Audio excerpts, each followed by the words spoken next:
شروع اللہ کے نام سے جو بڑا مہربان نہایت رحم والا ہے۔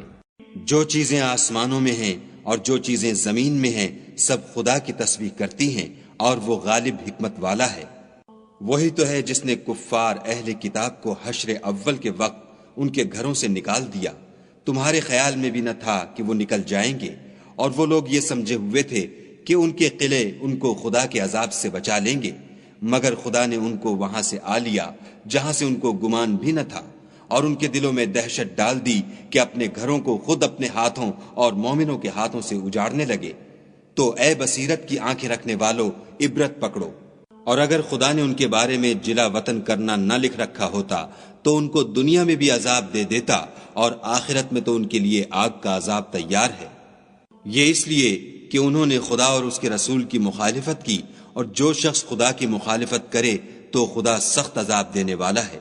مومنوں، کھجور کے جو درخت تم نے کاٹ ڈالے یا ان کو اپنی جڑوں پر کھڑا رہنے دیا سو خدا کے حکم سے تھا، اور مقصود یہ تھا کہ وہ نافرمانوں کو رسوا کرے۔ اور جو مال خدا نے اپنے پیغمبر کو ان لوگوں سے لڑائی بھڑائی کے بغیر دلوایا ہے اس میں تمہارا کچھ حق نہیں، کیونکہ اس کے لیے نہ تم نے گھوڑے دوڑائے نہ اونٹ، لیکن خدا اپنے پیغمبروں کو جن پر چاہتا ہے مسلط کر دیتا ہے، اور خدا ہر چیز پر قادر ہے۔ جو مال خدا نے اپنے پیغمبر کو دیہات والوں سے دلوایا ہے وہ خدا کے اور پیغمبر کے قرابت والوں کے اور یتیموں کے اور حاجت مندوں کے اور مسافروں کے لیے ہے، تاکہ جو لوگ تم میں دولت مند ہیں انہی کے ہاتھوں میں نہ پھرتا رہے۔ سو جو چیز تم کو پیغمبر دیں وہ لے لو، اور جس سے منع کریں اس سے باز رہو، اور خدا سے ڈرتے رہو، بے شک خدا سخت عذاب دینے والا ہے۔ اور ان مفلسان تارک الوطن کے لیے بھی جو اپنے گھروں اور مالوں سے خارج اور جدا کر دیے گئے ہیں، اور خدا کے فضل اور اس کی خوشنودی کے طلبگار اور خدا اور اس کے پیغمبر کے مددگار ہیں، یہی لوگ سچے ایماندار ہیں۔ اور ان لوگوں کے لیے بھی جو مہاجرین سے پہلے ہجرت کے گھر یعنی مدینے میں مقیم اور ایمان میں مستقل رہے، اور جو لوگ ہجرت کر کے ان کے پاس آتے ہیں ان سے محبت کرتے ہیں، اور جو کچھ ان کو ملا اس سے اپنے دل میں کچھ خواہش اور خلش نہیں پاتے، اور ان کو اپنی جانوں سے مقدم رکھتے ہیں، خواہ ان کو خود احتیاج ہی ہو۔ اور جو شخص حرص سے نفس سے بچا لیا گیا تو ایسے ہی لوگ مراد پانے والے ہیں۔ اور ان کے لیے بھی جو ان مہاجرین کے بعد آئے اور دعا کرتے ہیں کہ اے پروردگار ہمارے اور ہمارے بھائیوں کے جو ہم سے پہلے ایمان لائے ہیں گناہ معاف فرما، اور مومنوں کی طرف سے ہمارے دل میں کینہ و حسد نہ پیدا ہونے دے، اے ہمارے پروردگار تو بڑا شفقت کرنے والا مہربان ہے۔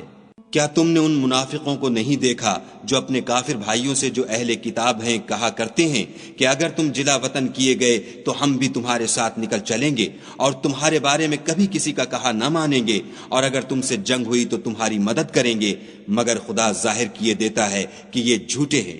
اگر وہ نکالے گئے تو یہ ان کے ساتھ نہیں نکلیں گے، اور اگر ان سے جنگ ہوئی تو ان کی مدد نہیں کریں گے، اور اگر مدد کریں گے تو پیٹھ پھیر کر بھاگ جائیں گے، پھر ان کو کہیں سے بھی مدد نہ ملے گی۔ مسلمانوں، تمہاری ہیبت ان لوگوں کے دلوں میں خدا سے بھی بڑھ کر ہے، یہ اس لیے کہ یہ سمجھ نہیں رکھتے۔ یہ سب جمع ہو کر بھی تم سے بالمواجہ نہیں لڑ سکیں گے،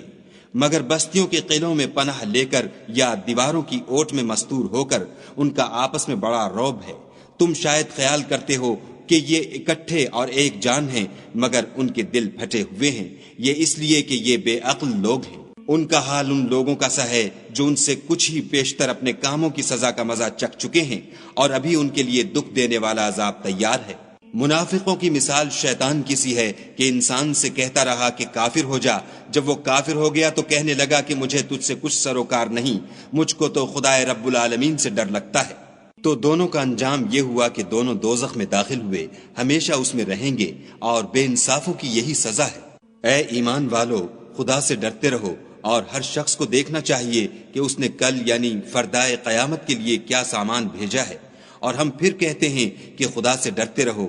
بے شک خدا تمہارے سب اعمال سے خبردار ہے۔ اور ان لوگوں جیسے نہ ہونا جنہوں نے خدا کو بھلا دیا تو خدا نے انہیں ایسا کر دیا کہ خود اپنے تئیں بھول گئے، یہ بد کردار لوگ ہیں۔ اہل دوزخ اور اہل بہشت برابر نہیں، اہل بہشت تو کامیابی حاصل کرنے والے ہیں۔ اگر ہم یہ قرآن کسی پہاڑ پر نازل کرتے تو تم اس کو دیکھتے کہ خدا کے خوف سے دبا اور پھٹا جاتا ہے، اور یہ باتیں ہم لوگوں کے لیے بیان کرتے ہیں تاکہ وہ غور کریں۔ وہی خدا ہے جس کے سوا کوئی معبود نہیں، پوشیدہ اور ظاہر کا جاننے والا، وہ بڑا مہربان نہایت رحم والا ہے۔ وہی خدا ہے جس کے سوا کوئی عبادت کے لائق نہیں، بادشاہ حقیقی، پاک ذات ہر عیب سے، سلامتی امن دینے والا، نگہبان، غالب، زبردست بڑائی والا، خدا ان لوگوں کے شریک مقرر کرنے سے پاک ہے۔ وہی خدا تمام مخلوقات کا خالق،